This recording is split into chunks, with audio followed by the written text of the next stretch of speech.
آقا کریم علیہ السلام نے کیا مردوں کے ساتھ، عورتوں کے ساتھ، غلاموں کے ساتھ، بچوں کے ساتھ وہ محبت، وہ پیار دیا کہ اس کی مثال نہ کائنات میں پہلے ملی ہے نہ آئندہ ملے گی۔ زید بن حارثہ رضی اللہ تعالیٰ عنہ کا یقیناً آپ حضرات نے نام سنا ہوگا۔ پورے قرآن پاک میں صرف ایک صحابی کا نام آتا ہے اور وہ حضرت زید ہیں، سب پڑھتے ہیں رضی اللہ۔ قرآن پاک میں صرف ایک صحابی کا نام ہے، فلما قضى زید منها وطرا۔ زید بن حارثہ آپ علیہ السلام کے پاس نبوت سے پہلے آ چکے تھے اور ان کو اتنی محبت آقا علیہ السلام سے ملی، ایک غلام بن کر آئے، اتنا پیار دیا،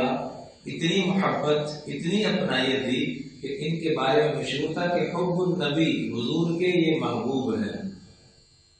حضور صلی اللہ علیہ وسلم کے کیا ہیں، حضور کے یہ محبوب ہیں، اتنا پیار۔ اور حتیٰ کہ ان کے والد محترم اور چچا جان آقا کریم علیہ السلام کی خدمت میں حاضر ہوتے ہیں اور آ کے عرض کرتے ہیں کہ یا رسول اللہ، آپ نے جو رقم لینی ہے ہم سے لے لیں اور اس کو آزاد کر دیں، اور اگر آپ ویسے شفقت فرما دیں تو آپ کا احسان ہوگا۔ آپ نے فرمایا نہیں، میں کوئی رقم نہیں دیتا ہوں، آپ اس بچے سے پوچھ لیں، اگر یہ جانا چاہتا ہے میں بغیر معاوضے کے اس کو آپ کے ساتھ بھیجنے کے لیے تیار ہوں۔ تو چچا اور والد بڑا خوش ہوئے اور کہا آپ نے تو ہماری امید سے بڑھ کے ہمارے ساتھ شفقت اور محبت والا معاملہ کیا۔ چنانچہ زید کو آپ نے بلایا، فرمایا ہاں ایک بات ہے، اگر یہ جانا نہ چاہے تو میں زبردستی نہیں کروں گا۔ تو ان کے وہم و گمان میں یہ تھا کہ غلامی کو پسند کرے گا ہمارا بچہ اور پھر والدین کو چھوڑ کر کسی بھی طرف جا سکے گا۔ آپ علیہ السلام نے جب ان کو بلایا تو انہوں نے کہا یا رسول اللہ، یہ ممکن ہے کہ میں آپ کو چھوڑ کے کسی اور کو پسند کروں؟ تو آگے سے چچا اور باپ دونوں بولے، قال ویحک اتختار العبودیۃ علی الحریہ، بچے تیری تباہی ہو، کیا ہو گیا تو اپنے آپ کو تباہ و برباد کر رہا ہے، غلامی کو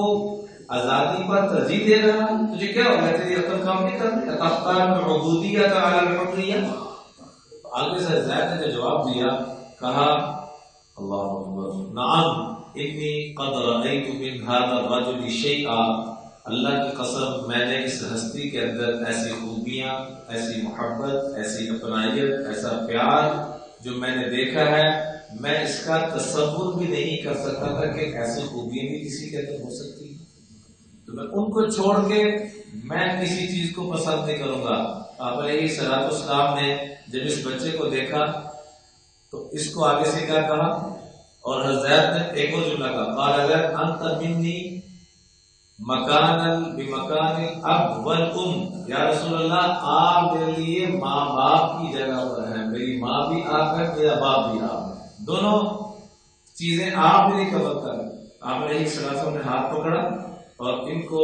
بیت اللہ شریف کے اندر لے جا کر کہا لوگوں اکٹھے ہو جو،